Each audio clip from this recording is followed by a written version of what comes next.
السلام علیکم ورحمۃ اللہ وبرکاتہ۔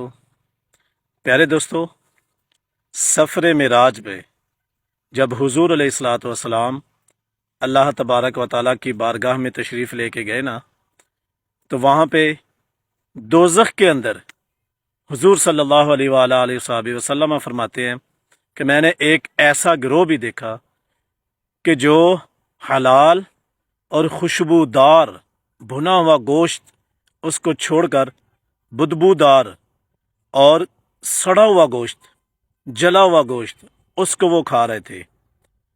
تو پوچھا گیا کہ یہ ایسا کیوں ہے؟ تو بتایا گیا کہ یہ ایسا اس لیے کہ جو لوگ حلال بیوی کو چھوڑ کر، یا وہ مرد جو اپنی حلال بیوی کو چھوڑ کر، یا وہ عورتیں جو اپنے حلال شوہر کو چھوڑ کر ادھر ادھر منہ مارتے ہیں، یہ ان کی سزا ہے۔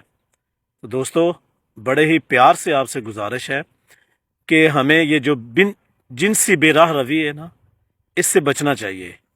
خدا کے لیے ان چیزوں سے بچیں اور اپنی آخرت کی تیاری کریے کہ کہیں کل کو یہ نہ ہو کہ اللہ نہ کرے کہ وہی بدبودار گوشت وہ ہمیں کھانا پڑ جائے۔